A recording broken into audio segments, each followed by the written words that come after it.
allons passer au deuxième exposé. Alors, c'est le mien. Voilà, et donc nous allons parler de l'intoxication par le paracétamol. Alors, nous allons partir d'un cas clinique simple. Voici une jeune femme de 32 ans qui est dépressive après une rupture sentimentale et qui vient aux urgences pour l'ingestion de 30 grammes de paracétamol 3 heures auparavant. Et donc, le médecin urgentiste vous appelle pour prendre votre avis. L'examen clinique est normal et donc évidemment, il va vous poser un certain nombre de questions, à savoir quels examens faire, quelle prise en charge, faut-il débuter ou non l'antidote et à quel moment, quelle surveillance mettre en place ou hospitaliser le patient et quels sont les risques encourus.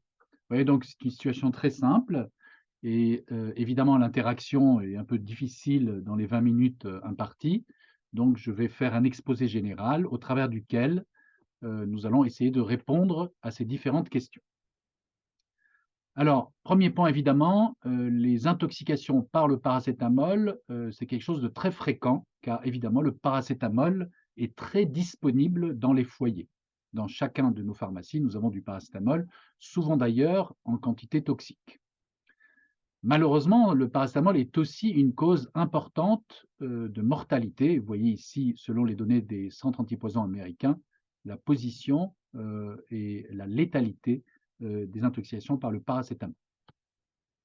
Alors en France, c'est le cas, et vous voyez ici à gauche les médicaments les plus souvent à l'origine d'intoxication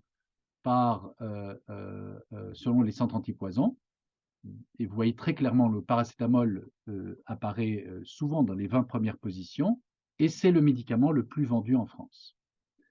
Alors, au Royaume-Uni, il y a une situation encore plus importante parce que pendant longtemps, le paracétamol était vendu en supermarché, non pas par boîte de médicaments, mais carrément par poids. On pouvait acheter un quart, un demi-kilo de paracétamol sans ordonnance.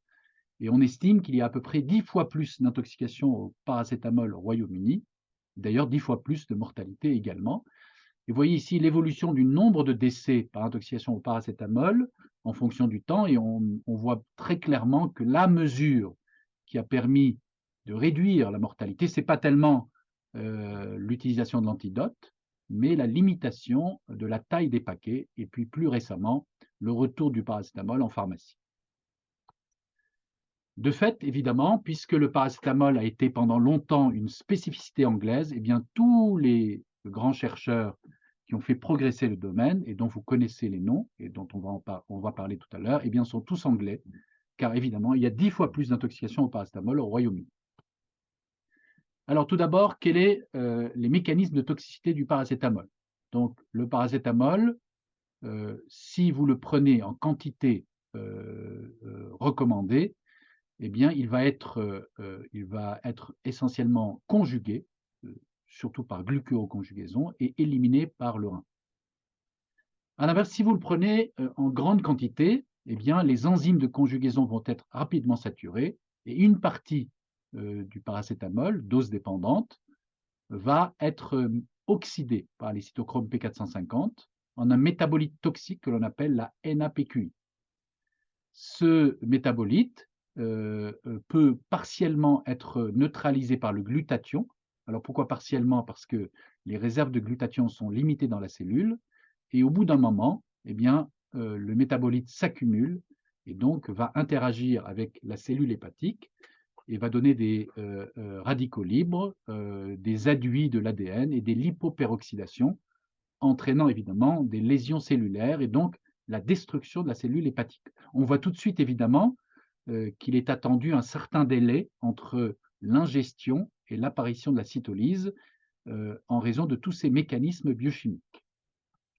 Rapidement, évidemment, avec le début de la cytolyse hépatique, les cellules inflammatoires affluent vers le foie et entretiennent le phénomène par des mécanismes pro-inflammatoires qui entraînent évidemment une évolution vers la nécrose cellulaire. Et vous savez évidemment que le paracétamol va donner une nécrose centrolobulaire en prédominance.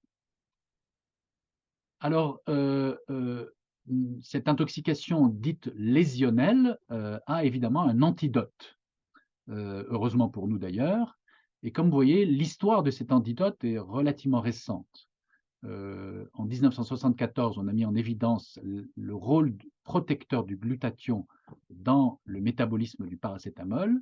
Et c'est à la fin des années 70 que les essais thérapeutiques ont eu lieu, initialement, vous voyez, avec 3 possibles antidotes, la cystéamine, la méthionine et la N-acétylcystéine. Et finalement, c'est la N-acétylcystéine qui a émergé comme étant probablement l'une des molécules les plus efficaces et surtout avec les moins d'effets secondaires. Et donc en 1985 uniquement, cet antidote a été approuvé comme utilisable chez l'homme pour limiter et prévenir les intoxications par le paracétamol.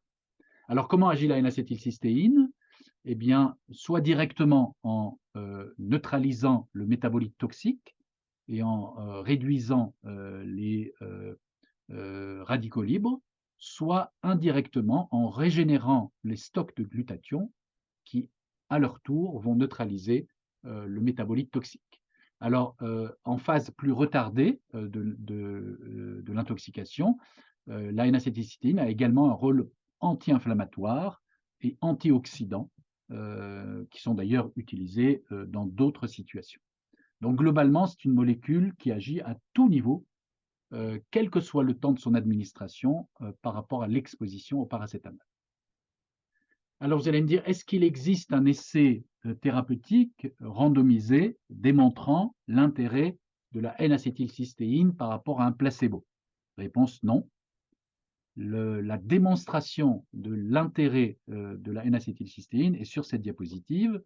Eh bien, c'est tout simplement une étude observationnelle qui montre l'incidence de l'hépatotoxicité en fonction du délai d'administration de la N-acétylcystéine par rapport à l'exposition. Et vous voyez très clairement que plus on tarde à administrer l'antidote et plus on s'oriente vers le risque d'hépatotoxicité historique observé en l'absence d'antidote. Et donc, évidemment, on en conclut que nécessairement, la N-acétylcystéine est parfaitement efficace si elle est administrée précocement, dans les 8 à 10 heures, pour réduire le risque d'hépatotoxicité. Et évidemment, à partir de cette observation, plus aucune personne ne peut désormais faire d'essais randomisés contre placebo pour démontrer l'intérêt établi de la N-acétylcystéine.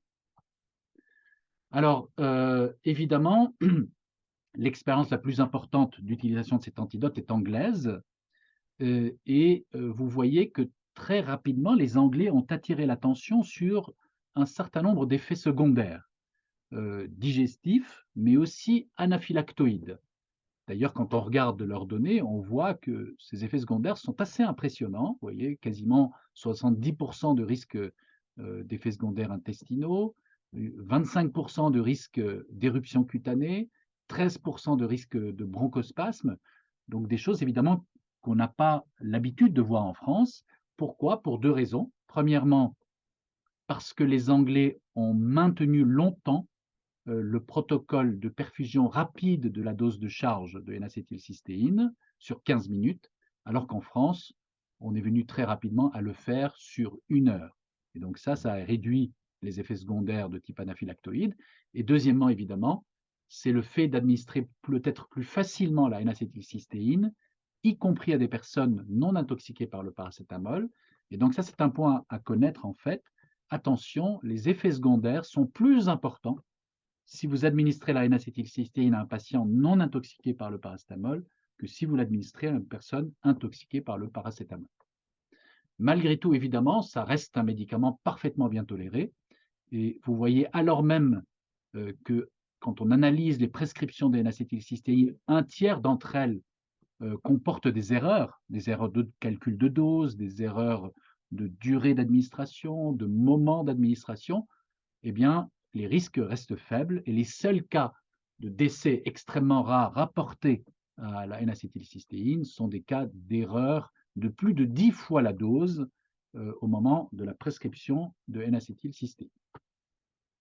Alors, j'ai mis ce travail qui est issu de notre service pour rappeler qu'il existe un effet secondaire moins bien connu de la N-acétylcystéine, qui est la baisse du TP en elle-même. Pourquoi? Parce que la N-acétylcystéine bloque la gamma-carbokylation des facteurs vitamino-K dépendants et donc fait en soi baisser le TP.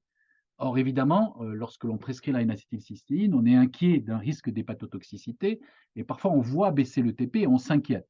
Attention, évidemment, cet effet secondaire, donc, qui correspond à une baisse, comme vous le voyez sur la diapositive, relativement modérée du TP, ne s'accompagne bien sûr jamais d'une cytolyse hépatique. S'il y avait une baisse de TP parallèle à la baisse à la cytolyse hépatique, celle-ci serait attribuable à la toxicité du paracétamol. Alors, les Anglais, en raison de leurs observations sur les effets secondaires importants de la N-acétylcystéine, ont sans cesse essayé de modifier le protocole d'administration de la N-acétylcystéine pour en réduire les risques. Et donc, je vous présente leur dernière trouvaille, qui est un protocole modifié d'administration de la N-acétylcystéine par rapport au protocole standard de Prescott, dont on a l'habitude en France.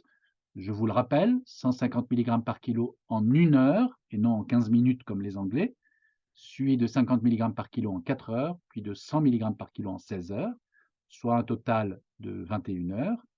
Eh bien, ce schéma de Prescott classique, que les Anglais menaient jusqu'à présent en 15 minutes, eh bien, a été concurrencé désormais par un nouveau schéma que vous voyez très intéressant d'ailleurs, de 100 mg par kilo en 2 heures, suivi de 200 mg par kilo en 10 heures, pour un total de 12 heures. Alors, pourquoi je parle de ce schéma? Car ce schéma, et vous le voyez ici dans cette étude, a montré une réduction des effets secondaires de la N-acétylcystéine par rapport au protocole classique, surtout s'il est associé à l'administration d'ondansetron en pré-traitement, et puis plus récemment a montré une non-infériorité en termes de protection contre le risque d'hépatotoxicité, quelle que soit la présentation du patient.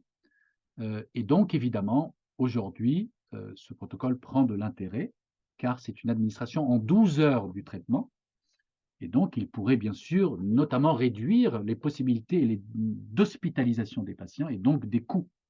Et donc il est très probable, c'est pour ça que je vous en parle, que d'ici le début de l'année prochaine, eh bien, ce protocole prenne et remplace dans les recommandations européennes et américaines le protocole classique d'administration de la N-acétylcystéine, y compris en France. Alors, en parallèle à la mise en avant de l'intérêt de la N-acétylcystéine, il a fallu évidemment essayer de chercher à quel patient doit-on donner la N-acétylcystéine. Et nous devons les premiers travaux à Prescott, qui voyait très facilement modéliser les cinétiques de paracétamol en fonction du temps et de façon astucieuse à distinguer les personnes en très plein qui développaient une hépatotoxicité de façon naturelle par rapport à ceux qui n'en développaient pas. Il a ainsi pu établir des lignes de risque de développer une hépatotoxicité en fonction du temps et a donné naissance évidemment à son nomogramme. Alors voici le nomogramme de Prescott, amélioré secondairement par Rumack et Matthew, que l'on utilise aujourd'hui. Et donc, point très important à connaître, ce nomogramme est un calcul statistique du risque. Alors, vous savez évidemment que c'est une ligne qui va vous dire au-delà de laquelle il faut donner la N-acétylcystéine, ligne, comme vous le voyez, qui commence à 150 mg par litre AH4.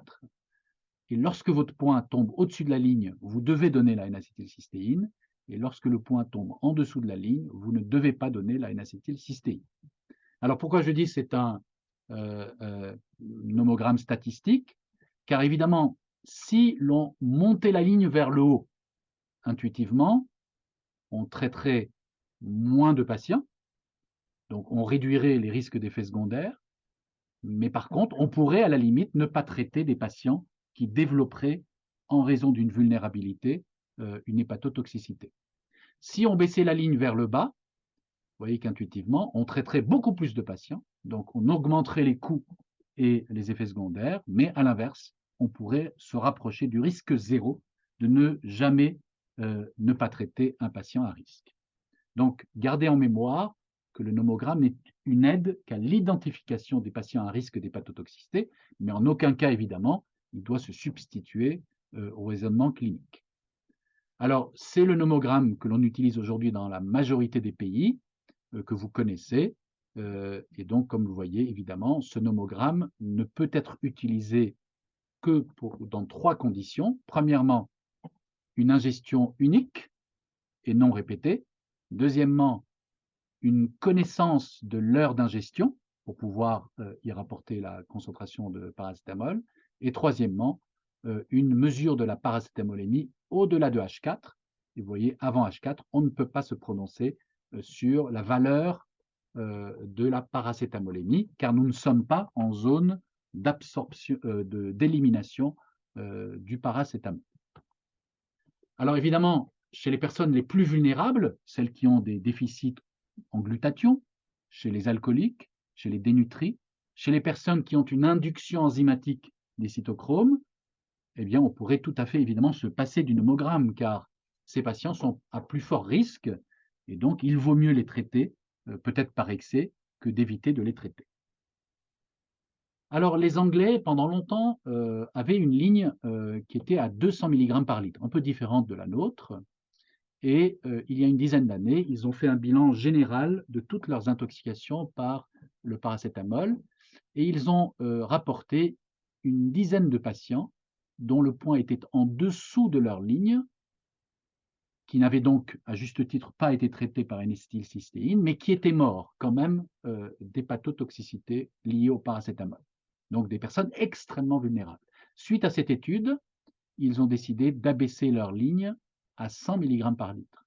Donc vous voyez là aussi, le niveau de la ligne de traitement par N-acétylcystéine est discuté dans la littérature médicale. La nôtre, je rappelle, elle est intermédiaire entre ces deux, elle est ici à 150 mg par litre. Mais du fait du rabaissement de la ligne à 100 mg par litre par les Anglais, évidemment, si vous allez en Angleterre, vous allez avoir plus de probabilité d'être traité par une acétylcystéine, ce qui d'ailleurs engendre un surcoût pour la médecine anglaise. Alors les Danois, eux, font encore plus fort.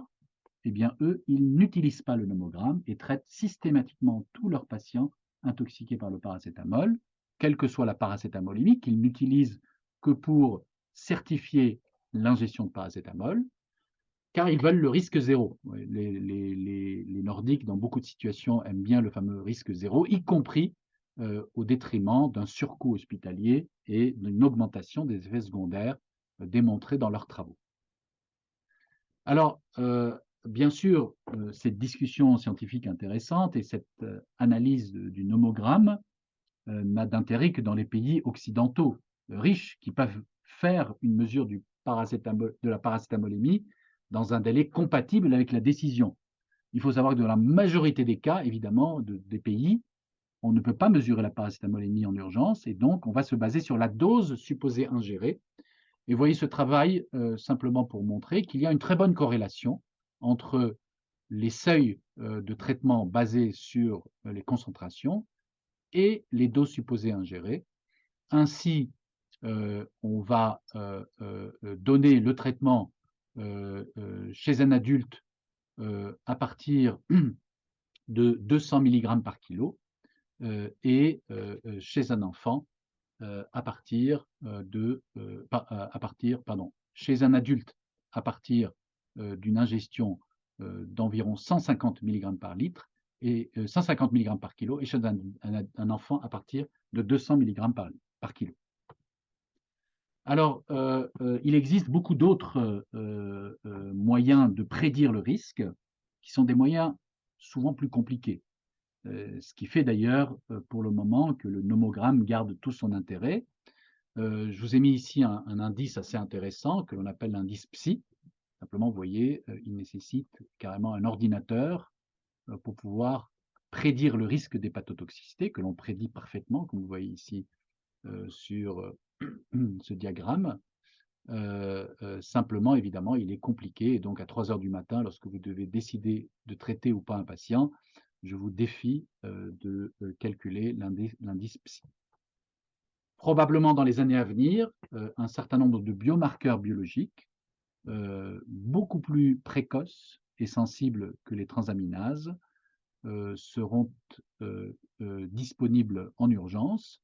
Je cite la kératine 18, le RNA messager inhibiteur 122 et l'HMG-B1, qui sont aujourd'hui de routine au Royaume-Uni et sur lesquels, les médecins, décident ou non d'administrer, la N-acétylcystéine aux patients suspects d'intoxication par le paracétamol. Donc on voit bien probablement dans les quelques années, le nomogramme sera abandonné au détriment de ces biomarqueurs.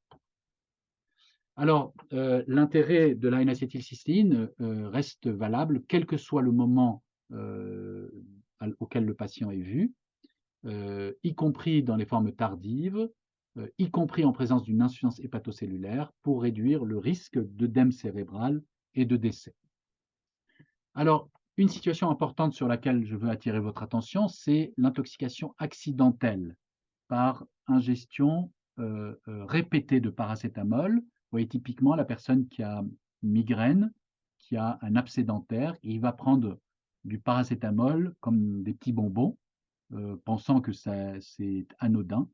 Et puis, au bout de 24-48 heures, il vient totaliser une dose importante ingérée de paracétamol. Eh bien, vous voyez dans cette étude historique, eh bien, lorsqu'on compare les ingestions volontaires massives aux injections accidentelles, eh bien, vous voyez pour des doses similaires de paracétamol, eh bien, on a beaucoup plus de risques dans l'intoxication accidentelle. Et vous voyez, spontanément, on a des mortalités beaucoup plus élevées. Donc, bien retenir qu'un patient ayant fait une ingestion répétée de paracétamol est beaucoup plus à risque d'hépatotoxicité et de gravité qu'un patient ayant fait une ingestion unique de paracétamol. C'est pourquoi le traitement par N-acétylcystéine dans ces situations sera beaucoup plus large et on va le faire basé sur la présence de vomissements, la présence d'une paracétamolémie positive, quelle qu'en soit la quantification, ou évidemment sur l'augmentation des transaminases. Et donc, il vaut mieux traiter par excès un tel patient que de ne pas le traiter. Le nomogramme n'est pas utilisable dans ces situations de surdosage. Alors, dans un certain nombre de situations, vous pourriez voir arriver un patient déjà en insuffisance hépatique. Et donc là, évidemment, on va se discuter non seulement le traitement par une acétylcystéine, mais aussi la nécessité de transfert vers une unité de soins hépatologiques en vue, évidemment, d'envisager la mise sur liste de transplantation hépatique.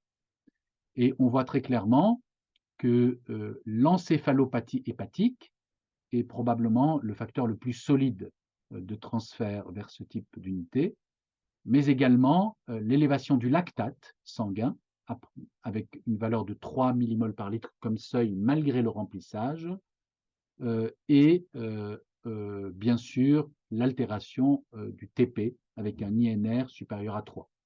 Donc n'hésitez pas évidemment à prendre avis auprès soit d'un service spécialisé comme nous, soit d'une unité d'hépatologie en cas de patients présentant déjà des signes d'hépatotoxicité et notamment des signes d'insuffisance hépatocellulaire. Alors il faut savoir évidemment que le paracétamol est la première cause d'insuffisance hépatique aux urgences. C'est pourquoi les hépatologues recommandent la prescription systématique de N-acétylcystéine en cas d'insuffisance hépatique, y compris si la paracétamolémie est nulle, car évidemment, au moment où apparaissent les signes d'insuffisance hépatique, généralement le paracétamol a disparu du sang. Même si, comme vous le voyez, la majorité des situations d'insuffisance hépatique liées au paracétamol guérissent spontanément avec le temps et peuvent éviter d'aller à la transplantation hépatique. Et donc, le paracétamol, finalement, ne représente que 9% des transplantations hépatiques en France. Alors, juste une idée assez intéressante, c'est la transplantation hépatique auxiliaire. Comme vous voyez aujourd'hui, si c'est possible, plutôt que de changer complètement le foie, eh bien, on peut transplanter un segment de foie, ce qui permet évidemment de se substituer au foie qui est atteint, et donc d'assurer bien sûr la fonction hépatique sous immunosuppresseurs, puis avec une surveillance, lorsque le foie natif régénère, eh bien, on va arrêter les immunosuppresseurs et le foie transplanté va cette fois-ci s'atrophier et finalement on va pouvoir revenir à l'état initial. Donc cette transplantation hépatique auxiliaire, si elle est faisable, permettrait évidemment de passer le cap avec un transplant hépatique pendant quelques mois et au final arrêter le traitement immunosuppresseur. Alors, pour terminer, quelques éléments un peu plus récents sur l'intoxication au paracétamol qu'il faut avoir en tête, c'est-à-dire, peut-on mieux traiter l'hépatite toxique au paracétamol lorsqu'elle est déclarée par une approche médicamenteuse. Et vous voyez, il y a deux approches qui sont clairement recommandées aujourd'hui, l'augmentation des doses de N-acétylcystéine et l'utilisation supplémentaire du fomépizole. Alors, je vous recommande de lire ces recommandations de traitement parues récemment dans le JAMA Network, qui sont les recommandations américaines. Et comme je l'ai dit, de nouvelles recommandations, cette fois-ci européennes et américaines, seront publiées au début de l'année prochaine. Alors, que faire donc chez un patient qui arrive aux urgences pour intoxication au paracétamol? Eh bien, s'il vient dans les 4 heures, on peut tout à fait donner du charbon activé pour limiter l'absorption. S'il vient à partir de 4 heures, eh bien cette fois-ci, on va analyser la paracétamolémie sur le nomogramme de Rumack et Matthew et en fonction de ce nomogramme, donner ou pas la N-acétylcystéine pour prévenir l'hépatotoxicité.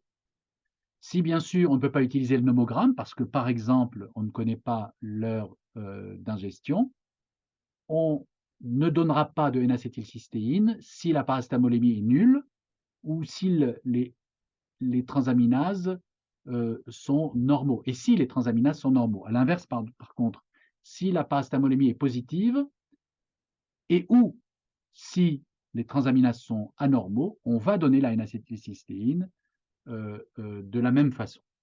Même si évidemment, probablement, on surtraite le patient, mais la tolérance est excellente du médicament. Lorsque la paracétamolémie se trouve au-delà de la deuxième ligne du nomogramme, et vous voyez que cette deuxième ligne a été déplacée vers le haut récemment par les Américains à 300 mg par litre à H4, eh bien, il va convenir cette fois-ci de doubler la dose de N-acétylcystéine afin de mieux prévenir l'hépatotoxicité. Et l'arrêt de la N-acétylcystéine dans ces situations de haut risque se fera lorsque on démontrera la négativité de la paracétamolémie et bien sûr la normalité du TP et la baisse significative s'il y avait eu une élévation des transaminases. Alors, la deuxième mesure, évidemment, c'est le fomépizole. Alors, pourquoi j'en parle? Parce que, comme vous l'avez compris, la N-acétylcystéine a pour but essentiel de traiter le métabolite toxique, mais lorsque celui-ci est produit en grande quantité, il va déjà agir sur la mitochondrie. Et on a récemment démontré, basé sur des travaux expérimentaux, que le fomépizole bloque l'ouverture des pores de la mitochondrie qui va mener vers la nécrose hépatocellulaire. Et donc, ce sont donc des travaux basés sur des études expérimentaux. Et donc, il est recommandé aujourd'hui, dans ces situations, d'administrer du fomépizole, posologie 15 mg par kilo, en 2 fois à 12 heures d'intervalle. Et donc, indication, les patients ayant ingéré de très fortes doses de paracétamol, les patients ayant des concentrations très élevées de paracétamol, et bien sûr les patients qui ont déjà des stigmates d'insuffisance hépatocellulaire. Il faut savoir aujourd'hui que le résultat de cette administration de fomépizole n'est pas connu formellement. Il n'est basé que sur des case reports. Il n'y a pas d'études randomisées pour en démontrer l'intérêt. Voilà, en conclusion, Donc l'intoxication par le paracétamol est responsable d'une hépatite sévère, potentiellement mortelle. Le risque d'hépatotoxicité doit toujours être apprécié sur le nomogramme, avec l'analyse de la paracétamolémie mesurée au-delà de H4. La N-acétylcystéine reste le traitement de référence. Il doit être donné le plus précocement possible et son efficacité est optimale s'il est administré dans les 8 à 10 heures. Il est parfaitement efficace, y compris dans les formes tardives. Lorsqu'on est en présence d'un surrisque d'hépatotoxicité, on peut adjoindre à la N-acétylcystéine du fomépizole. Et bien sûr, comme vous l'avez compris, pour les formes extrêmement graves, avec une insuffisance hépatique, il convient de contacter un service spécialisé ou unité de transplantation hépatique. Et pour le futur, il va y avoir 2 domaines de modification attendus l'année prochaine. Premièrement, la modification du protocole d'administration de la N-acétylcystéine et deuxièmement, l'introduction des nouveaux biomarqueurs pronostiques. Voilà, je prends les questions sur le paracétamol. Merci beaucoup pour votre écoute.